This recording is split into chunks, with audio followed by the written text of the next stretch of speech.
Good evening from PLUGHITZ Studios in Largo, Florida. I'm Scott. I'm Abram.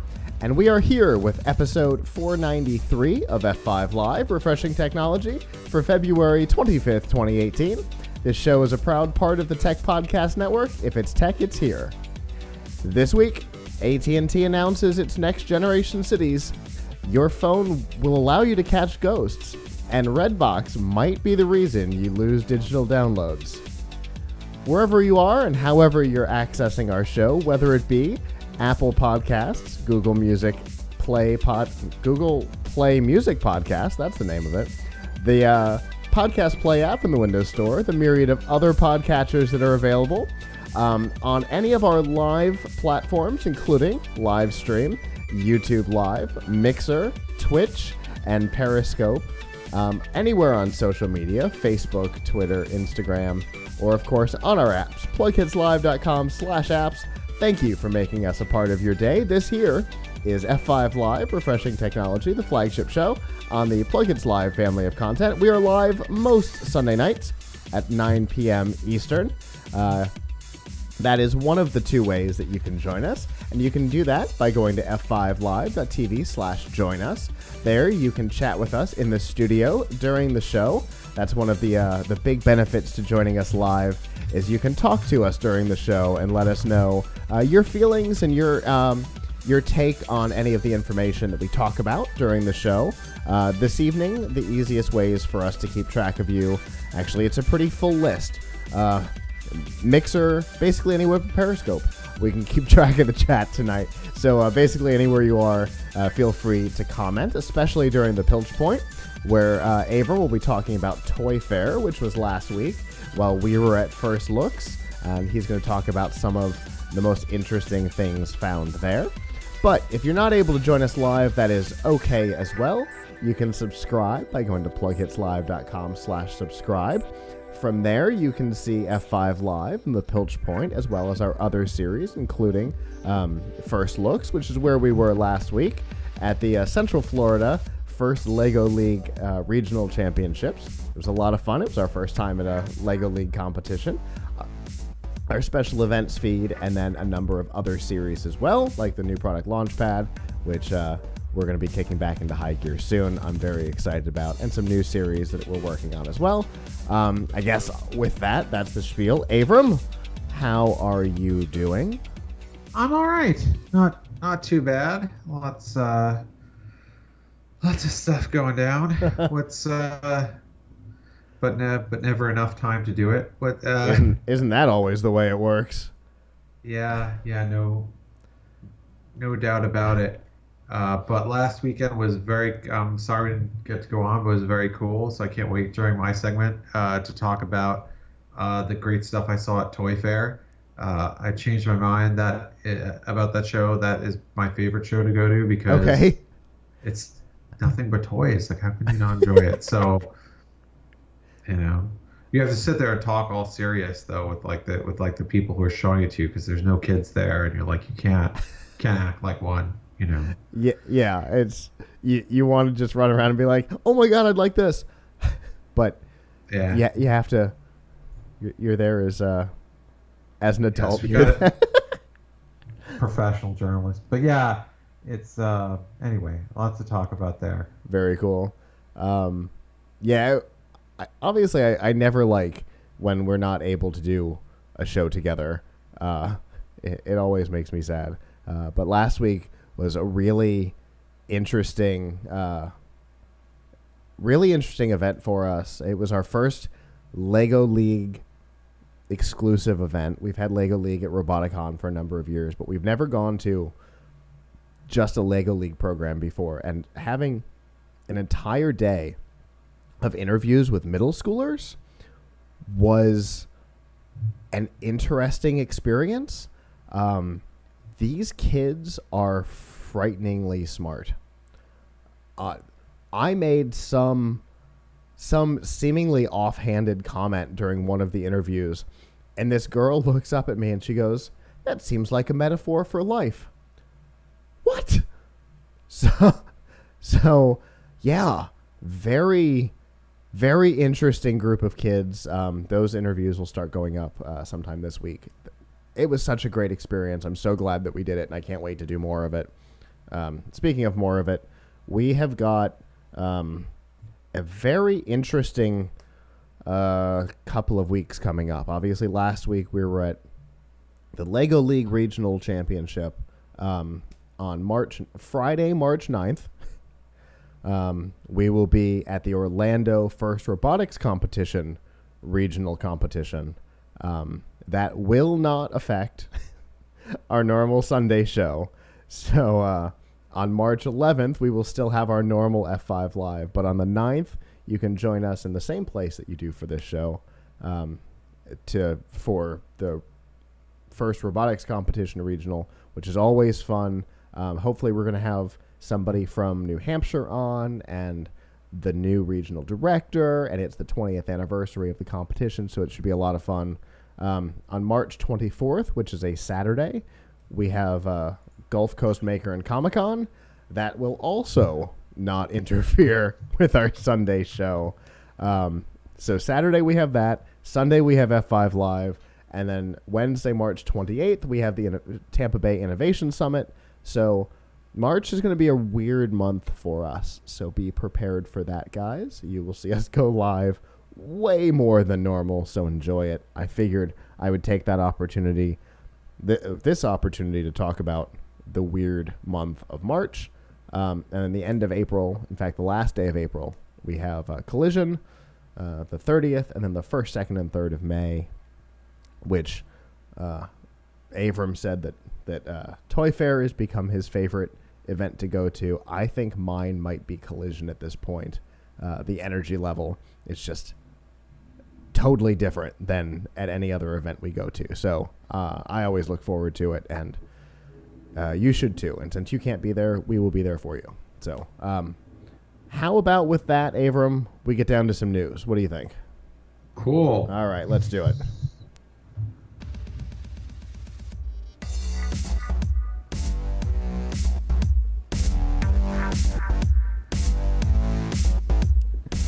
This week's Nifty Gifties on F5 Live is proudly powered by the Microsoft Store. Whether you're looking for an Xbox One, a Surface Book, either one or two, a Surface Pro, or a myriad of other devices, from the Harman Kardon Invoke to mixed reality headsets, including the new one that just released from Acer, controllers for your Xbox games, or apps for your PC. All of it is available by going to f5live.tv/Microsoft. I want to apologize early for the bizarre behavior of the music tonight. I have not quite got that working right tonight. So it is what it is. Enjoy it. It might be too loud. It might be too quiet. It is what it is. Anyway, so let's talk about wireless. It's been a long time since anything new and exciting happened in the industry, not necessarily the handsets. You know, phones change all the time, and this weekend is a great example of phones changing all the time because some of Avram's colleagues are over in Barcelona, right, for Mobile World Congress, and and you can follow along with that. Announcements. Yeah. Samsung and Nokia and all kinds of interesting stuff, and you guys can follow along with the handset stuff over there. But let's talk about the industry itself, the technology that makes the handsets possible. Today, all 4 of the U.S. networks run on LTE. That did not start out that way. Sprint started out at WiMAX and abandoned that. So everybody runs on LTE today.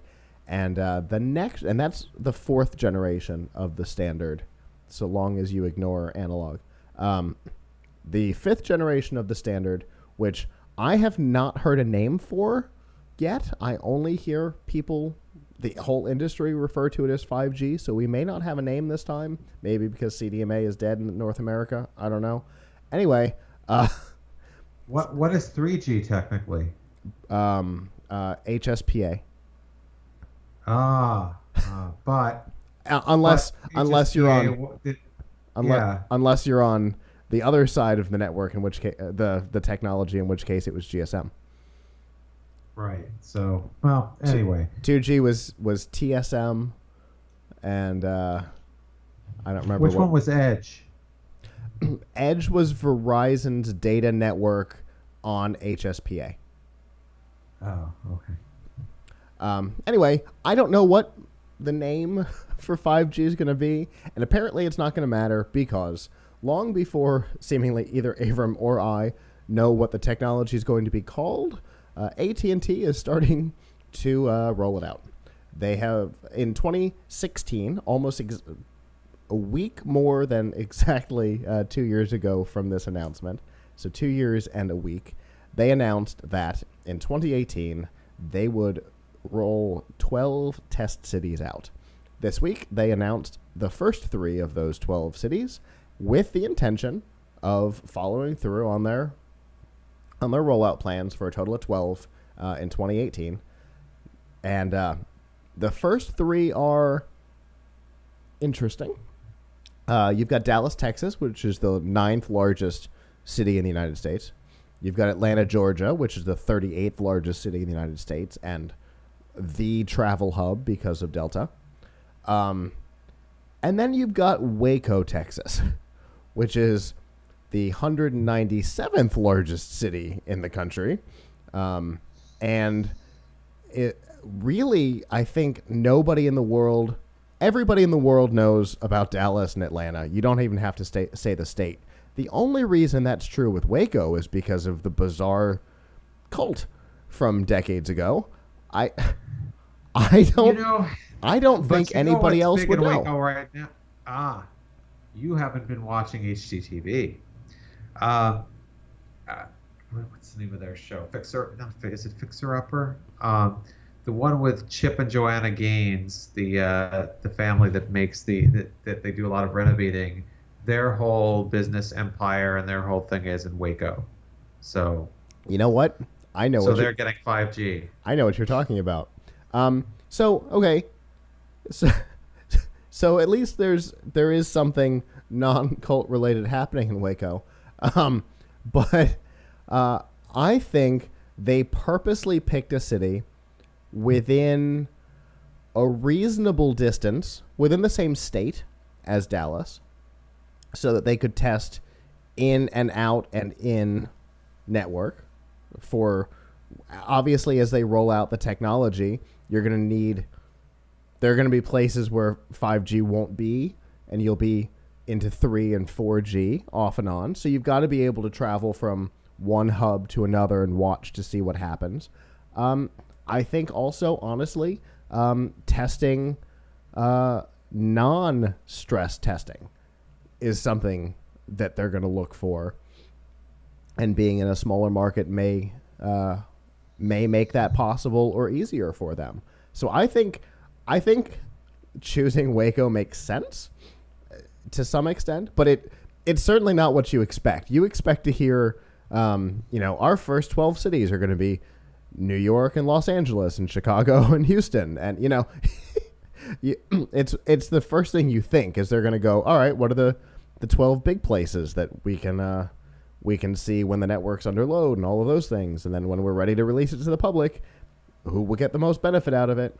Nope, because there's other things they have to test. There's small market testing that needs to be done, and Waco is probably the smallest market that they can justify using as a test, to be perfectly honest. Well, here's the thing. If I'm buying a phone right now and I want to be ready for 5G, I don't have any choices, do I? Nope, sure don't. So what good is it to me if they're rolling out a 5G network in any of these places if I don't have a phone that supports it, and I can't even buy a phone that supports it? Now, that is a very good question and a very important one. It is important to note that just because they're rolling this technology out does not mean that it will be available for public consumption. During the WiMAX rollout, for example, the entire Tampa market was covered with WiMAX for Sprint for 6 months before any non-Sprint corporate-owned devices were allowed on the network. Kind of. There was a way around it, but Sprint doesn't need to know that that was public knowledge. But, yeah, they're rolling it out to these 12 cities as part of a hardware test. Because, as of right now, the largest implementation of 5G has been on temporary poles around the Olympic Village in South Korea. And before that, the largest singular outside of a lab implementation of it was the Intel booth at CES. So it's time for these companies to start testing the technology in something larger than a square quarter mile. And so that's what's happening. AT&T is going to put this into these 3 cities first, and 9 more as they start to feel comfortable as a test. It is possible that by the time not possible. It is 100% guaranteed, because we watched it with 4G, we watched it with 3G, that there will be devices available on the market before the technology is publicly available that will support 5G. You won't be able to use it yet, but the day they flip it on, it'll be ready to go. My guess is Samsung will be one of the companies with one of those devices out there, and the only reason I say that is because a altered version of the Note 8 has been the testing device in South Korea for the athletes that has a 5G radio in it. So Samsung is obviously easy for them to adjust the hardware and add 5G. And for all we know, maybe the Note 8 has it and they haven't talked about it. Probably not, but it could be. So yes, devices will be out ahead of time, but not many, and almost certainly not an Apple device, because we know how long it takes them to support a new radio configuration.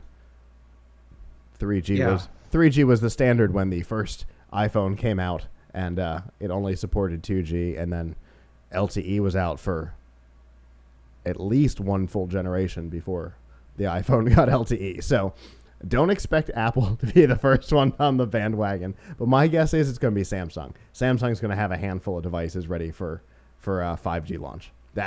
Sure. I believe that the S8 was the first or one of the first to support gigabit 4G, right? Yeah, I think you're right. They're one of the few hardware manufacturers on the standards board today. It's mostly the carriers, but Samsung represents the hardware manufacturers on the standards committee.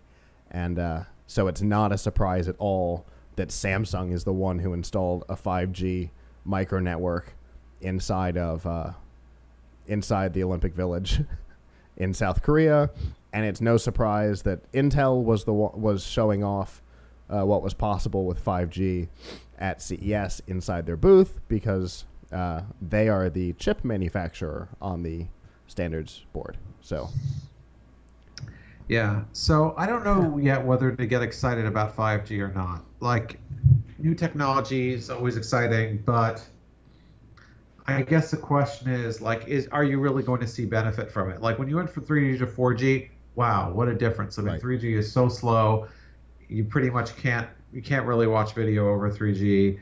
Right. And the problems that we have now with 4G seem not to be that 4G isn't fast enough, it's that you don't always get a great connection. Right. But who's saying you're going to get it with 5G either? But if you have a really good 4G connection, I mean, you can do a lot. You can stream video pretty well. So both directions. So, generally when I have a problem with 4G, it's because I'm not getting it everywhere that I should be, or I'm getting it and I'm not getting all of it, or whatever. So I don't know. I mean, what are your thoughts? Do you think 5G is really that exciting, or do you think it's kind of a lot of hype right now?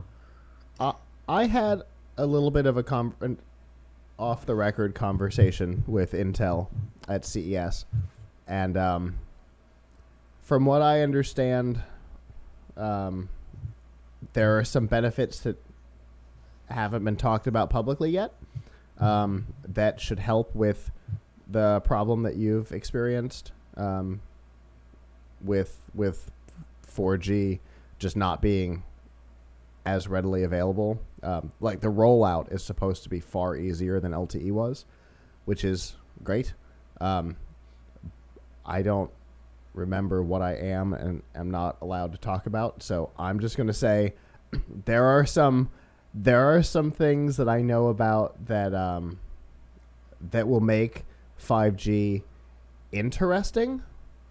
And it's not necessarily like I know this is public. It's not necessarily entirely aimed at your mobile devices. The idea that there's so much bandwidth capability through 5G allows for the cost of data to be far lower, which for a consumer to have data capabilities is always a good thing, right? And so say you're one of those guys that can only have, for example, myself at home, I can only have the cable company's internet. I can't have fiber come in. I can't use anything else. Only the one cable company that is allowed on the property. But, the promise of WiMAX was this, but obviously that fell apart.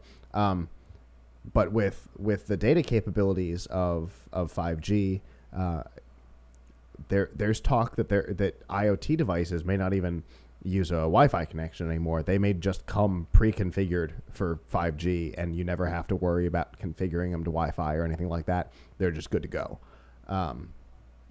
So there's a lot of things that are different about the intentions of 5G than what we knew about with LTE. LTE was all about, laptops and tablets not sucking when you were out of the home. And 5G seems to be about making all connected devices better. It's like I know for a fact one of the things they've talked about is the battery consumption. I don't understand how it works, but I understand that battery consumption on a 5G device is way lower than battery consumption on a 4G device, which will help those Microsoft always-on devices that have started going for pre-order now. When those start switching from 4 to 5G, like battery life is supposed to go through the roof in standby mode from 4 to 5. And these things that use like a Bluetooth connection, like a tile that has to be in contact with a Bluetooth device that already knows about tile, it may not be that way anymore. So there are some interesting capabilities of it that are technologically exciting, but I don't know if the implementation will make them as exciting as the technology makes them sound. Right, because I think it really depends on how much it's going to cost you, right? Yeah. So like if you're having to pay a hefty premium to get to 5G from 4G, I don't know. Do you need it? If you're subject to some strict data caps, you're just going to burn through it faster. Right, exactly. So the question becomes, is it possible that the carriers could screw up the things that are exciting about 5G? Oh, absolutely. If you have to pay now, if you want to get an extra device onto your plan, right? Like you have a connected watch, right? Like a 4G watch or a 4G tablet or something, you're paying an extra at least $10 a month for that device to be on the network, even if you rarely need it outside of Wi-Fi. So, right. Am I going to have like all the devices in my house be connected to 5G and paying $10 a month each for them? Right. To do that? No way. So, I guess that's really what it depends on is the pricing of the data going to be such that it's worth it? Right, exactly. Or is it going to be totally preclusive of all the benefits? Yeah, the carriers have all the potential to screw this up because, is it the LTE rollout or is it the Verizon launching the KIN? Because Verizon screwed that thing up wholly. So, you know, a good product mismanaged has the potential to be a total disaster. So yeah, the carriers. Once the technology's in place, which I think the standard is written now. I think the technology is in place, which is why we're starting to see some test rollouts. Now it's in the hands of the carriers, and the carriers can totally screw it up. So, I mean, again, I keep going back to it, but it's the best example. Look at what happened with WiMAX.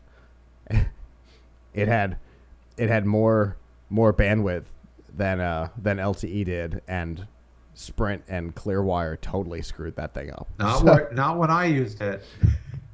The implementation didn't, but the standard for WiMAX was way faster than LTE was ever designed to be. So, and Sprint and Clearwire screwed that up big. So, oh man, I will never forget having to go to Philadelphia. Had WiMAX. We did not have it here in the New York area. I had to. It's going back, I don't know, 8-9 years.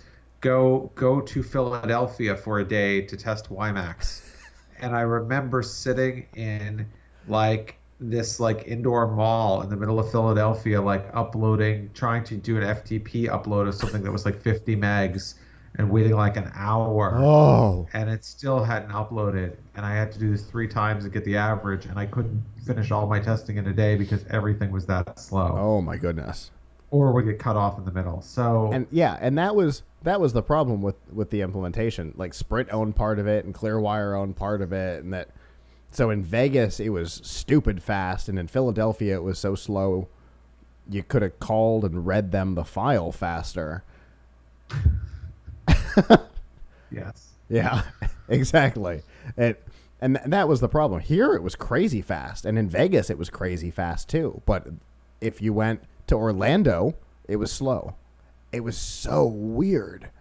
The carrier totally screwed that one up, and because there were 2 carriers involved. But that's a different problem. So yeah, it's the same thing here. There's totally the potential for the carriers to screw it up. Let's hope that they don't. Let's hope that we get to at least some carrier gives us the ability to see what 5G is supposed to be all about. Because seeing it in action at Intel at CES, wow, there's totally some cool capabilities there.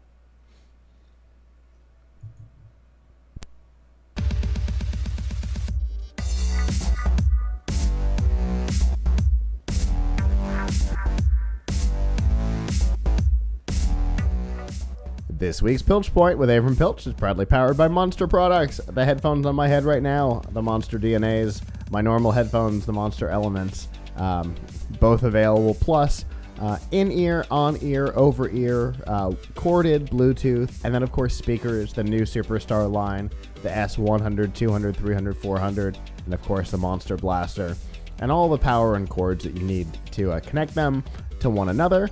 Available by going to PLUGHITZLive.com/monster.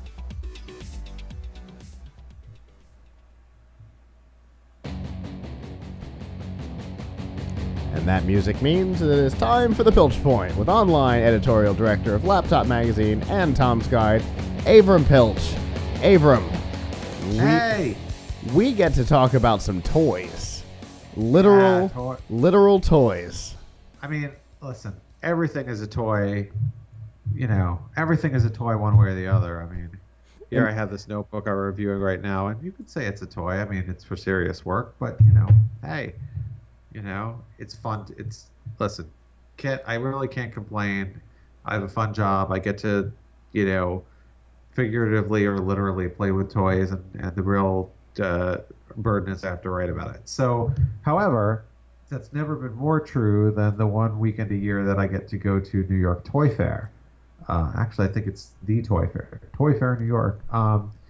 And I did last week and saw some really awesome stuff. Most of the cool stuff I saw had some tech angle, and some of it was just fun,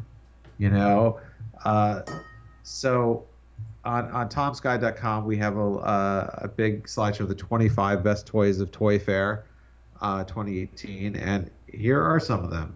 Uh, so I think generally myself and my colleagues, Sri and Henry, our favorite toy was the Spin Master Supernova drone.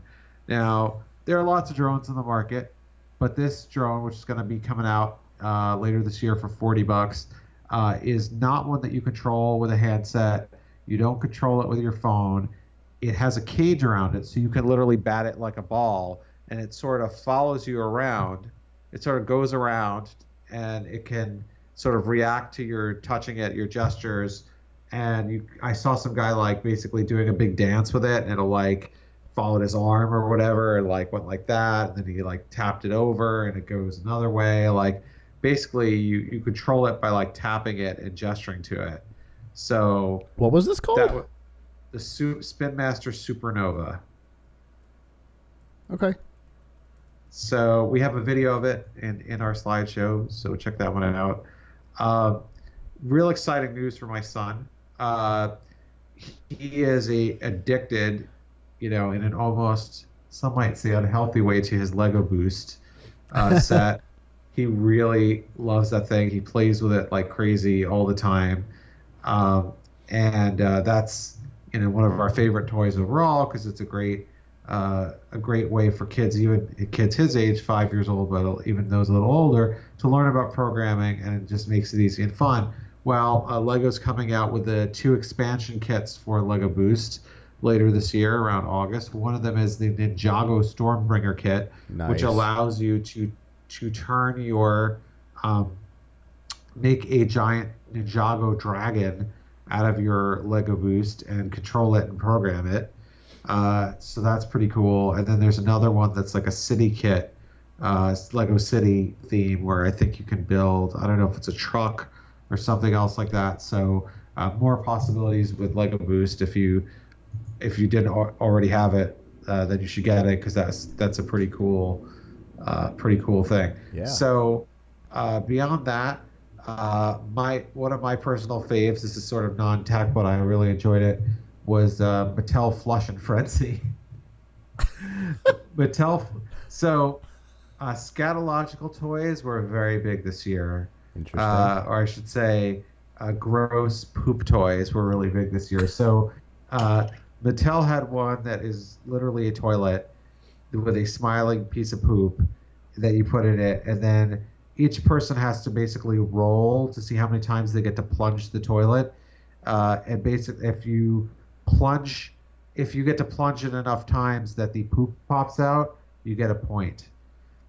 And if you catch the flying, smiling poop, you get 2 points. So it's highly intellectual. What?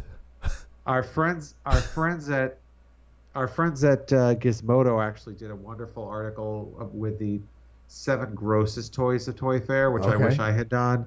This was one of them, but then there was Dr. Pimple Popper, which we did not get to see, which is like Operation, but with pimple popping, and a bunch of toys you have to unwrap by putting them in a little mini toilet or something. So some kind of funny but gross stuff. What has gone wrong with this industry this year?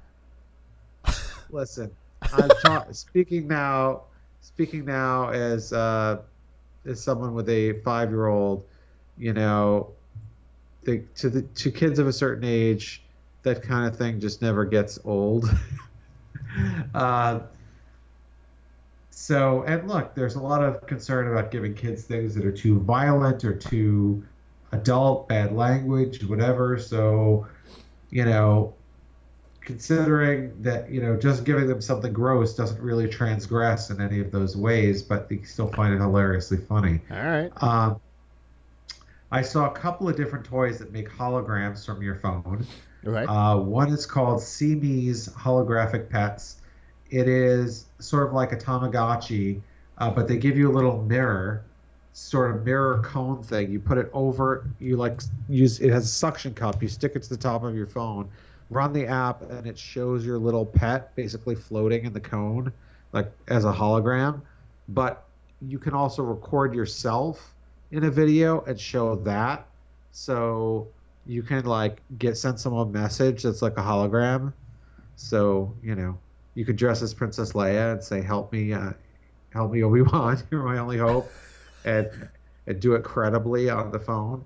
The other thing is that this one actually has already just come out. The Seabees isn't out yet, but Playmobil has a Ghostbusters set where with the Ghostbuster characters you get a similar app and cone that looks like a ghost trap, and you put it over your phone and it makes it look like you're catching Slimer, like you see him in the like hologram 3D, and you see him get sucked into the phone, which looks Okay. like a trap.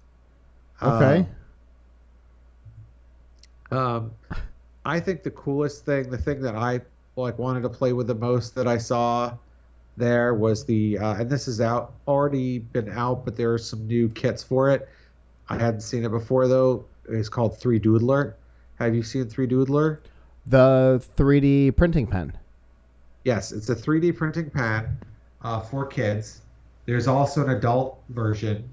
The adult version actually is really cool because I think it's called the 3Doodler Creator.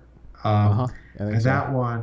that one you can like make wood and other like really serious materials. Like the kids one, because they don't want the kids to get hurt, uses a very like low temperature plastic. Uh huh. But they have all these ridiculous kits that they sell for the kids. So one that they're just coming out with allows you to make your own action figures. It gives you molds to like make the ball joints for the arms and legs, and then you can make your own action figures. Another one lets you like basically make your own dinosaur robot. Like they give you the metal part, like the motor part of the robot, but then you have to make the body. Um, and they have all kinds of other ridiculous ones where you make stuff out of the plastic. So I thought that was really cool. Um, there's a couple games I saw that I think people would find really fun. One is called Hot Wheels Augmoto. That's coming out later this year. It is a little bit like Anki Overdrive, Okay. if you're familiar with that. Uh, it is an augmented reality racing game. You've got a real track with real cars that race around it, but you run a phone or tablet app. The phone or tablet app shows you some extra content on your screen, like a Pokemon Go style thing where you see like buildings and lasers and missiles and things like that, and you control the cars. And this one, unlike Anki Overdrive, pitting is very important. So like your car only has so much charge in it, and you have to decide when to make it recharge in the pit, so it Oh, won't run out of gas, basically, just like people who are running a NASCAR race have to decide, sure. am I going to go faster and burn more fuel but have to pit, or am I going to go slower and try and go more laps between pits? Like it's the same principle. So Fascinating. that looks pretty cool. That's coming out later this year. Um, Another one that they had that I thought was really awesome is yeah, so funny here is the Mattel Rocket League RC Rivals. So have you played Rocket League on the PC or on console? Yes. So for those who aren't familiar with it, Rocket League is basically, would you describe that as soccer with cars? Uh huh. Yeah. Right. So Absolutely. so this is Rocket League with real physical cars. They sell you the arena, which looks just like it does in the game, and they have like it keeps score. It give you a rubber ball. It keeps score when it uh, goes through, and then you get like two cars, and each car has like a little, I don't know what to call it, like shovel thing at the front of it to help it push the ball, and you can play with your friends. All Rocket right. League. All right. Uh, but it's their estimated price for it is a lot of money. It's $180 for that. Oof. So that seems like a lot, but it seems like fun too. So uh, those are just a few of the things that we saw out there. I think people would really love you know, really love some of the other stuff that we saw that's in our slideshow. There's a Marvel augmented reality headset that makes you look like Iron Man Mhm. called Marvel Hero Vision. There's there is a drone that looks like a pterodactyl and flaps its wings. There's a bunch of Jurassic Park robots that look like dinosaurs. Just so much cool stuff there at Toy Fair. So check out our slideshow, and we will be testing as many of these toys as we can, particularly the ones that are robotic or high tech, as the year progresses and they come out. All right. What an interestingly wide variety of things. I cannot wait to check out the entire list, the entire slideshow of things. So you could get that by going to tomsguide.com. I think it's fallen off the homepage, but if you use our search and look for Toy Fair, okay, the internal search and look for Toy Fair, you will find that, find our best toys of Toy Fair and some other articles, including our best pop vinyls of Toy Fair, because there were enough pop vinyls to fill a pretty significant slideshow. In fact, we only picked the best ones. There were some that weren't the best. So, all right. Well, that is a market that went somewhere I wasn't expecting. What, pop vinyl? Yeah. I mean, whatever. People really like them. Great. It's an socially acceptable toy for adults. Let's call it what it is. Okay. It's a socially acceptable action figure for adults, and and I love them. I will tell anybody, like, listen, you don't know what you want to get me a gift. You don't know what to get me. Get me a bobblehead. You can't really go wrong, because chances are I don't have that bobblehead. Because that's how chances work. Yeah. But it's they had some really neat things in the pop vinyl section as well. Very cool. Anyhow, check all this out on tomsguide.com. Very nice. As always, it's nice to get your view from these events, since we weren't there. Yeah, I feel really fortunate to get to go to events like this and like CES and Computex, and my goal every time I go is, I know there are a lot of people at home who don't get to go, and so I want to make sure that I could share as much of the experience with them. It's a great way of looking at it, and I know those who can't go appreciate it. On that note, until our topic next week.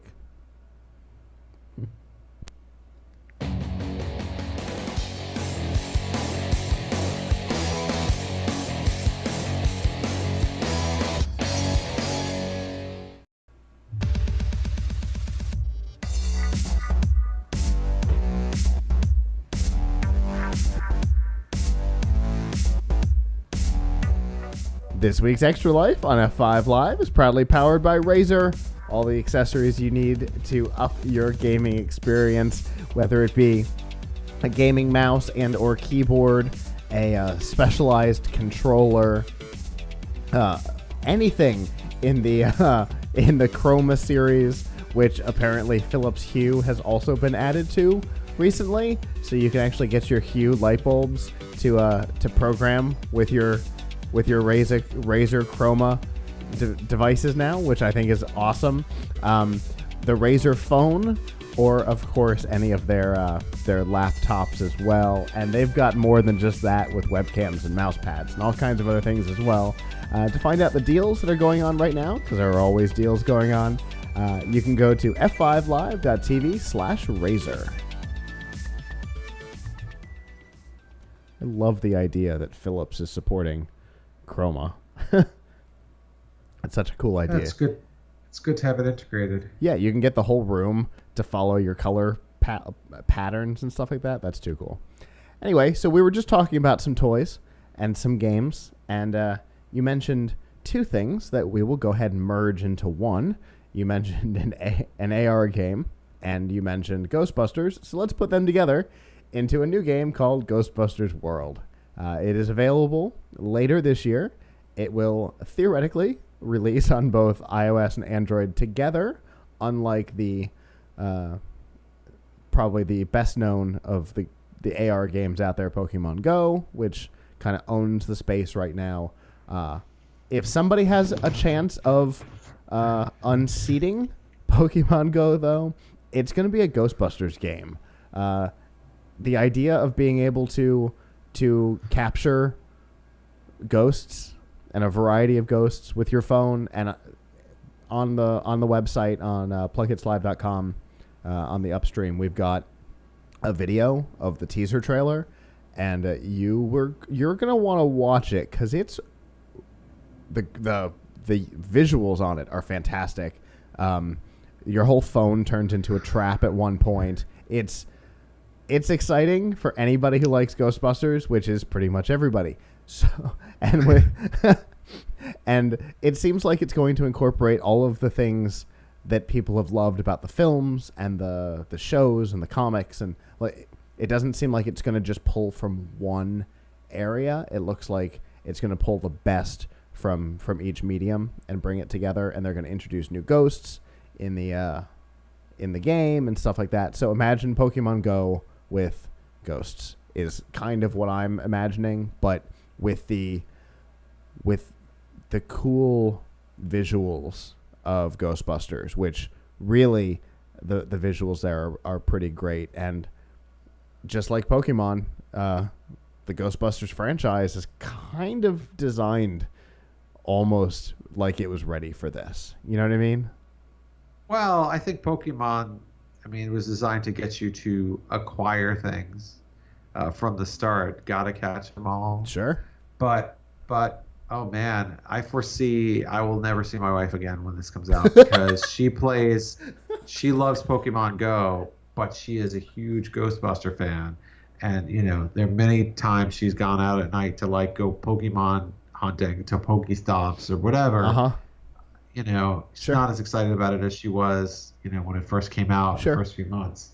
But Game take the concept of that. Game and fade gets layer to all of us. Ghostbuster. You take the concept of that and put Ghostbusters on top of it. Uh-huh. Oh man. Oh man. Now she's going to have to decide which app is open when going around, though.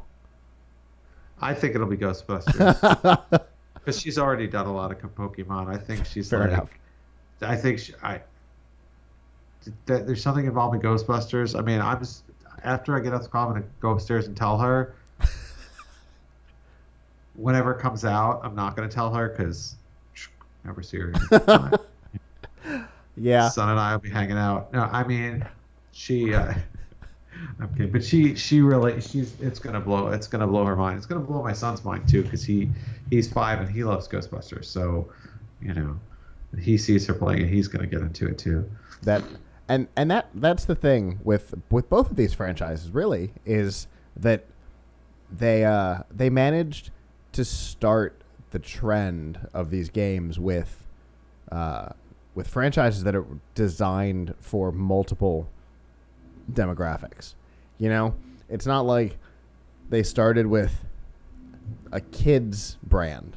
Pokemon Go has been around for decades, and generations have played Pokemon games at this point. So, and then Ghostbusters is a franchise that is hard not to like. You really kind of have to try not to like Ghostbusters. So, for me, obviously, for those of you who know me well, I have a thing for augmented reality and mixed reality stuff. I have some ideas in the space, but stuff like this is kind of proving that the space is worth looking into. And now that my group has a HoloLens in it, I've got even more inspiration. But yeah, I think this is going to be a lot of fun. Pokemon I played because I wanted to support augmented reality, not so much because I care anything about Pokemon itself, because I'm one of the oddballs from my generation who never cared. But Ghostbusters, that's a different story right there. Ghostbusters and I are going to get along just fine. So I'm right there with your wife. It's going to be a problem for me, I think. We may have to pare down how many stories we do in a week, because I may not be able to write enough when this thing comes out. That sounds like a joke, and I'm afraid it's not. Anyway, unfortunately, that's about all we know so far. Is that based on the teaser trailer, which is not very long because it's a teaser, the visuals are going to be gorgeous. It is very Ghostbusters-y, and obviously it's a great time for it because with the new movie and then the whole second season of Stranger Things being, tied around Ghostbusters, and it's a great time for a game like this to come out. And unlike Pokemon Go and the Harry Potter AR game that's coming out, this one is not being developed by Niantic. This one's being developed by the longest named division inside of Sony Pictures Entertainment Consumer Products. Way too many words. It's like Google Play Music podcasts. Why would you do that to your customers? Anyway, so I really look forward to seeing what not Niantic does with an AR game, personally. Like, we know what Niantic can do, and we can take a good guess at what the Harry Potter game is going to look like when it releases, whenever it happens, because it's still Niantic. But this is coming from somebody else, so I'm really excited about it for so many reasons.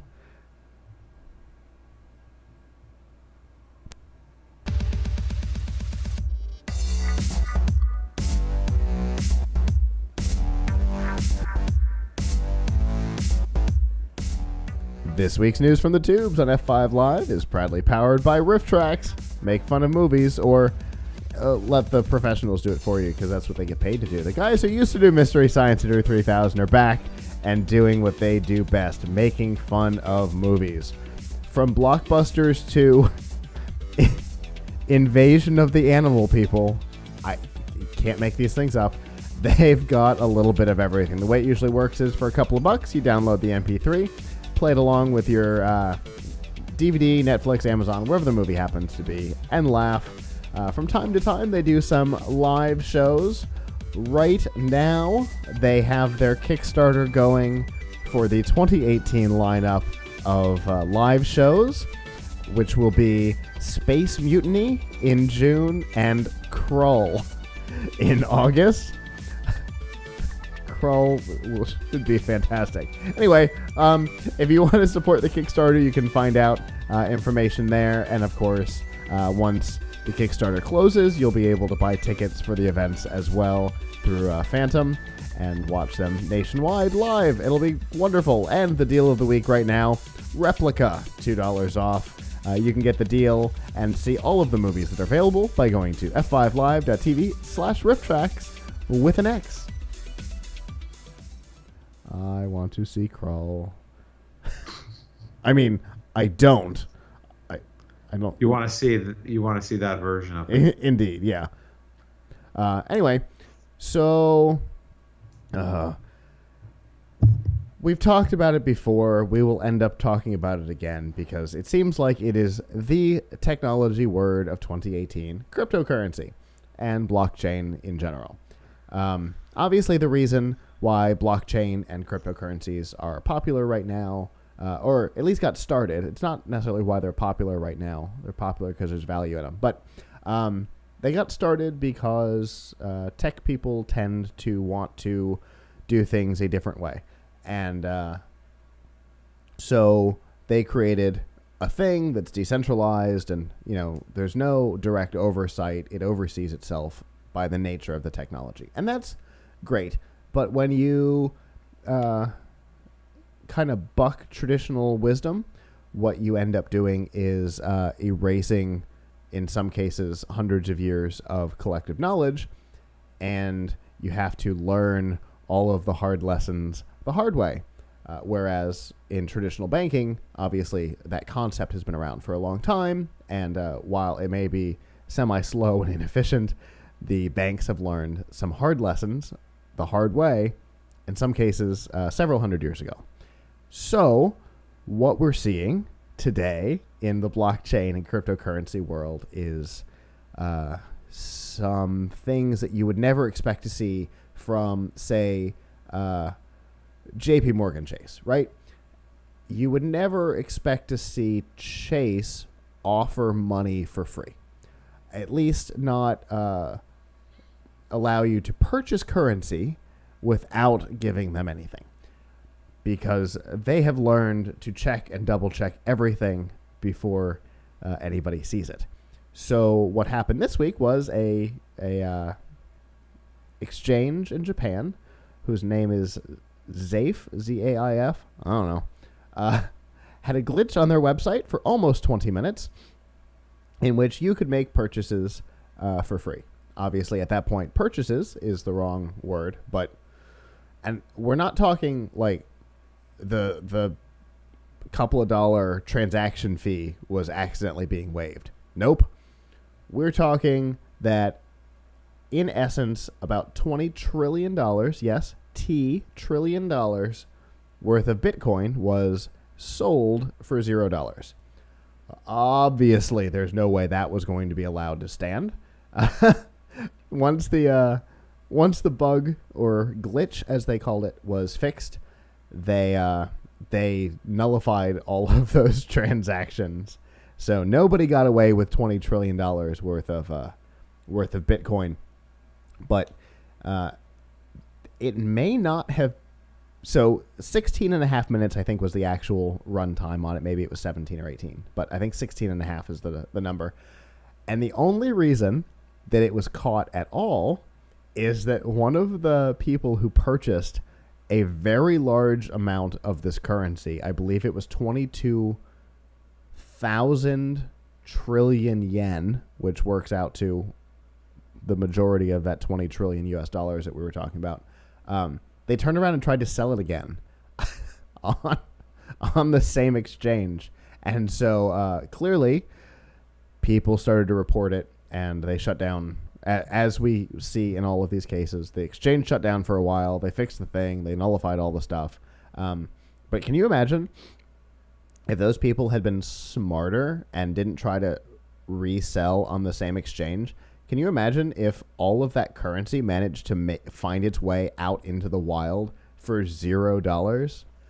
Well, here's my question about this. How do they have $22 trillion worth of currency? It's a fair question. I don't know, because the company won't talk about what happened. Because, I don't know. I mean, it just seems like, I don't really know exactly enough about real banking to know this, but presumably if banks could just print money, then they would never have problems like they had during the Great Recession or whatever. Like, obviously, banks are only have as much money as people have deposited in them or they have in assets, right? You can't just say, oh, would you like to borrow $1 trillion?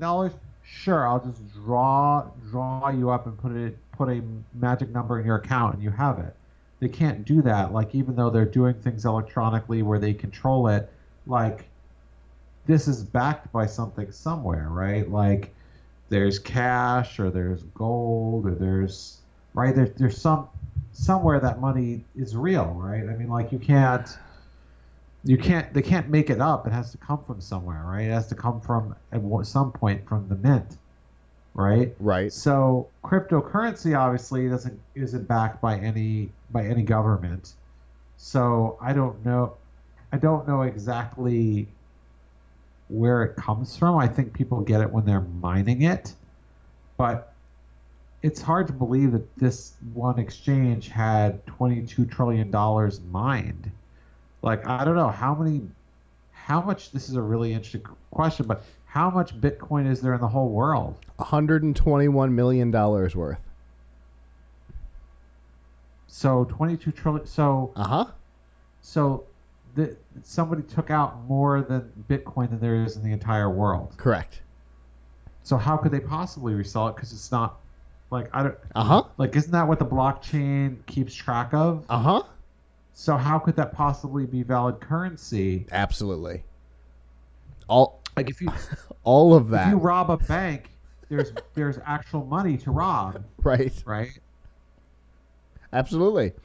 I I have been researching this for days, and I have all of the questions that you have. I absolutely do not understand what happened, whether this exchange artificially accidentally created, whether there's some sort of a mistake in how the Bitcoin exchanges work and they have more power than they're supposed to. I don't know. But it certainly doesn't lend a whole lot of what's the word I'm looking for? Credibility and faith into the concept. I I don't know.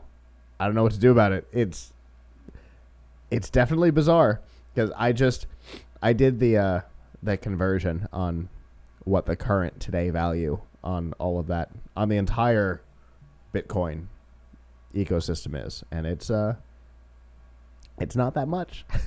So I do not understand what happened. I have a feeling that the exchanges have more power than the Bitcoin standard would like you to believe. That's just my guess. Because to be an exchange is not particularly easy. My guess is the reason why it's not particularly easy is because there's a big hole somewhere. Just a guess. You also need a lot of computing power, don't you? I mean, ridiculous amount. Or is that, I guess that's where the mining comes from. I was going to say, yeah, not really. You just have to put the transactions into the world and take advantage of the decentralized processing. But obviously, the transactions are less stable than we're led to believe. Because if their wallets said that they had $20 trillion worth of coin, which is obviously not possible, there's a problem somewhere. So I hope that at some point we will get some information on what happened. It does not look like that's going to be what happens because they are being very tight-lipped on the details of this quote-unquote glitch. They waited 4 days before saying that it happened and just said that there was a glitch, and that's it. But the Financial Services Agency in Japan is looking into what happened to determine whether or not this place is secure enough to even be allowed to continue to operate. So it's bizarre. If I find out more, I promise I will let everybody know because I want to know as much as anybody. Because I don't understand what happened either. We do have, luckily, an expert in our group that I have reached out to try and get an understanding of what might have happened. But as of right now, I'm as baffled as everybody. I don't know what to tell you. Other than the same disclaimer that Avram and I have given before. It is a new technology. It is obviously a volatile technology. If you're going to get involved in it, know that things are going to go wrong. Sometimes they get fixed, and sometimes millions of dollars worth of coin are stolen from an exchange. How much did I say it was worth? Did I say million or billion? You said million. I meant billion with a B. All right, so 130 billion. I mean, I think. Yeah, 121 billion dollars worth of value. It's still 1% of what they believe they got away with. It's still a statistically insignificant number. The only reason I felt I needed to make sure I got that right is because the Mt. Gox heist a couple years ago was like $412 million worth, and the Nice Hash one recently was 460 million worth. So again, only like 2% of what was out in the wild, but still, that was possible. This one technologically is not supposed to be possible, and yet here we are talking about it. So I don't know. Very strange. So just to put a little dot on this, right? According to the CIA World Factbook, if you count all the money and all the bank accounts in the world plus cash, they estimate, no one could really say, Sure. that the total amount worldwide would be $80 trillion, right? Okay. That's all the world's money, not Bitcoin. So 25% of the world's money. Right. So, and if you just want to count the United States currency in the United States, right, like the number that the Federal Reserve, I guess, tracks. Circulatable physical stuff. Circulatable. In the U.S., that's 1.5 trillion. Yeah, that sounds about right. And all the currency in the whole world in circulation is 5 trillion. Yeah. Yeah. That I swear I cannot wait to find out what went wrong here. I've got some more people I'm going to reach out to see if I can figure this out, because it's fascinating. I don't know what to say except be careful if you get involved in cryptocurrency, because it's still new.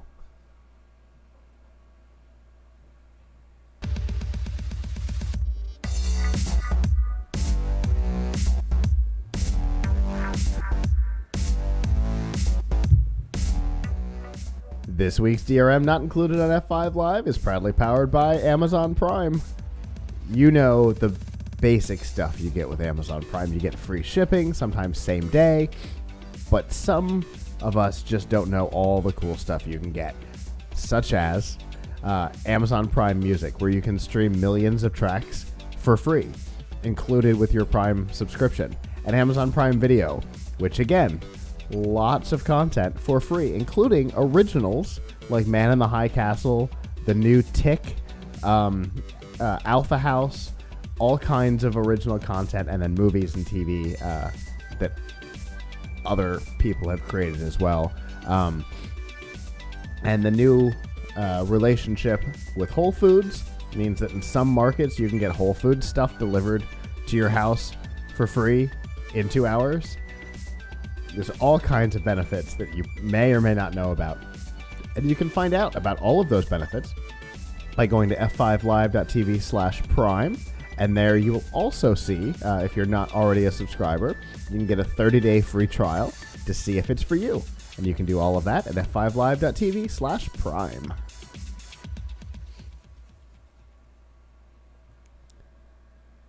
You would think that New York would be one of those cities where you could get Whole Foods delivered, but you'd be wrong.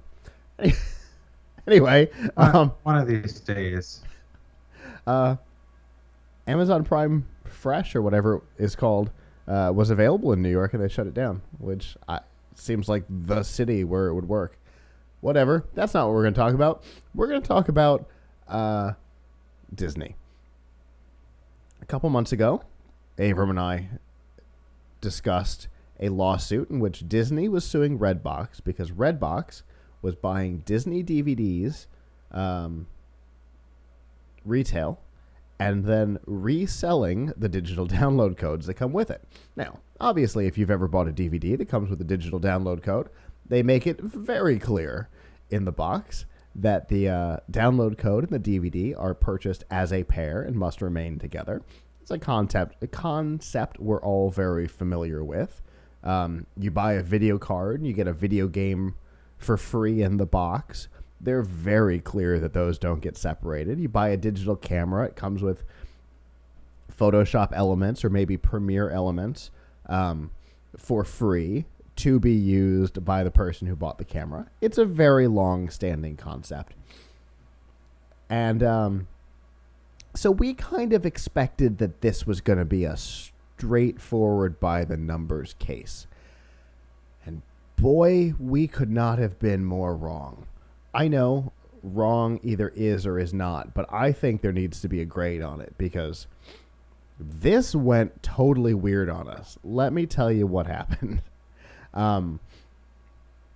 Disney asked for an injunction against Redbox so that during the case, they'd be able to stop Redbox from selling the codes until a ruling was made. The judge that heard it, Federal Judge Dean Pregerson, decided to rule against Disney, which is okay. A preliminary injunction is usually pretty difficult to get anyway. So not totally unexpected. However, what was unexpected was the reasoning. And the reasoning was a very unused aspect of copyright law that states that a company can be prevented from exercising their copyright if they abuse the copyright enforcement, which is crazy. So basically, the judge said that Disney was abusing copyright by saying that you bought these together, you own them together. Now, we've all kind of had that I don't want the digital code, I'd like to give it to my brother kind of thing in your head. And maybe you did, but you probably didn't sell it to him. But the idea that from a legal standpoint, it's too much has some implications that are fascinating. And they're all the things that I started with. The idea that if you buy something and it comes with software, that software can theoretically be split from the initial purchase is something that could change the way products are sold today, which is very, very interesting. What do you think, Abram? Yeah, I'm just thinking about, I'm trying to think of some examples, but do you ever get something in a package together and it says not for resale? Mm-hmm. Like, I don't know, you get a package of stuff.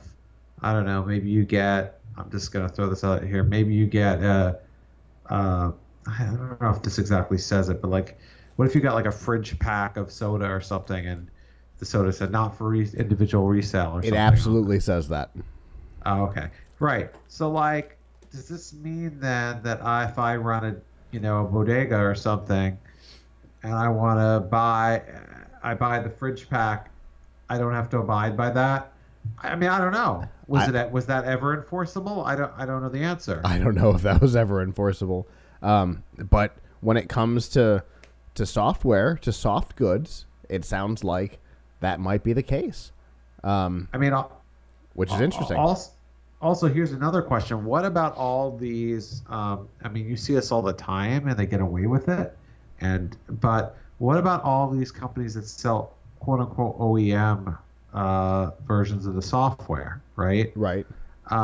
So, you go to Best Buy or Microsoft Store and you want Windows 10 upgrade disk. Now you actually have to pay for it, and that'll be like $120 or something, right? But then you go online and somebody's selling the OEM version of it for, I don't know, $89 or something. Right.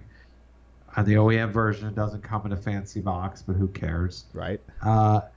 And supposedly this is the version. Because who needs bits in a box? Right. I don't know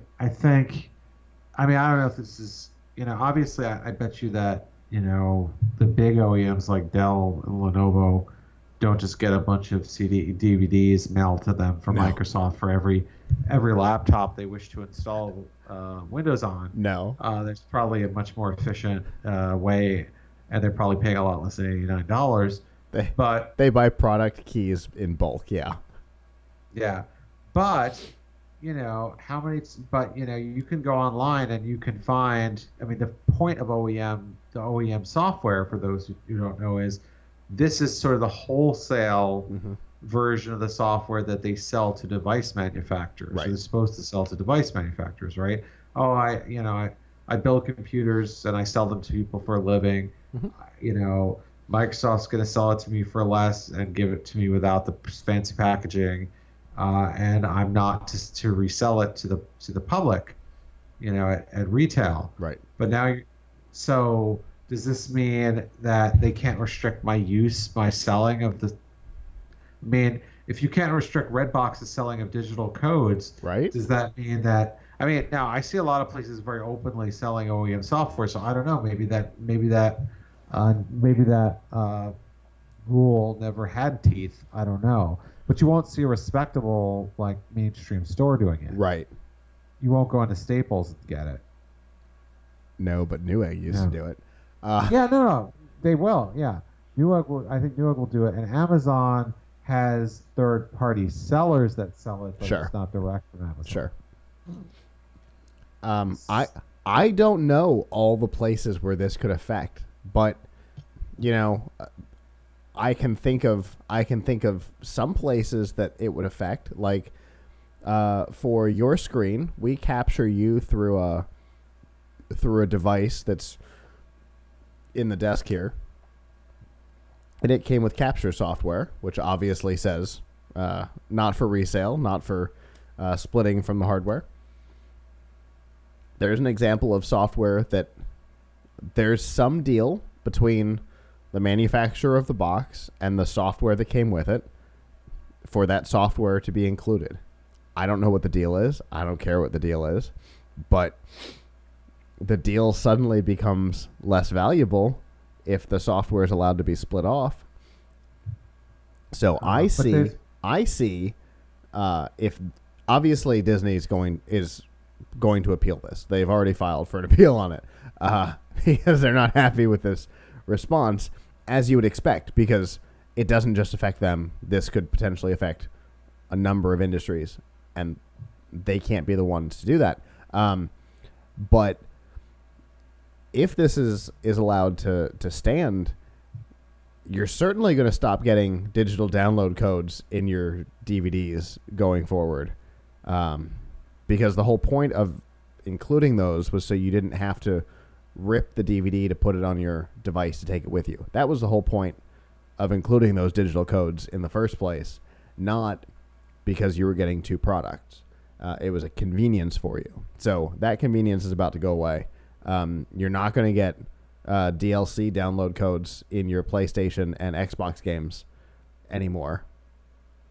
Because who was it? EA or whoever already had a freak out with GameStop over pulling the codes out of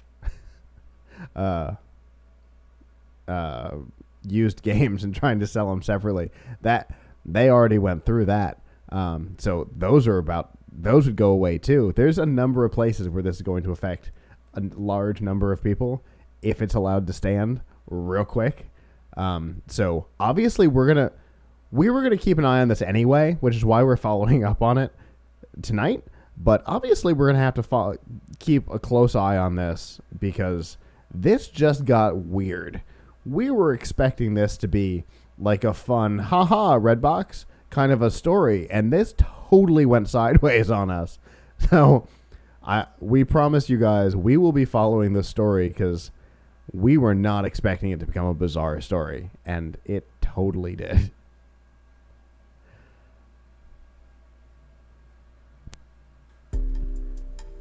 And with that is our show.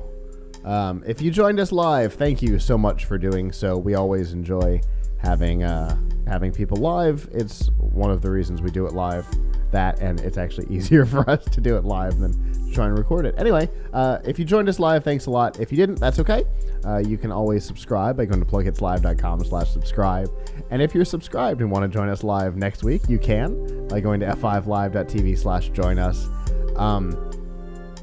Also, we are still doing our research for that cryptocurrency article that we've been talking about for a couple of weeks.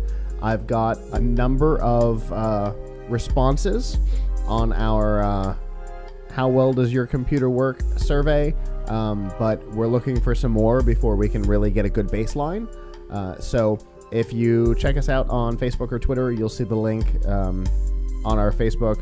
I think it's cryptosurvey.plughitzlive.com.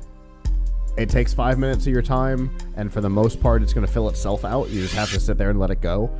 So if you'll do that for us, it would be fantastic. It will make this article really valuable. So thank you in advance. And I guess with that, on behalf of the staff that's not here, I'm Scott. I'm Abram. And we will see you guys back next week. Ciao.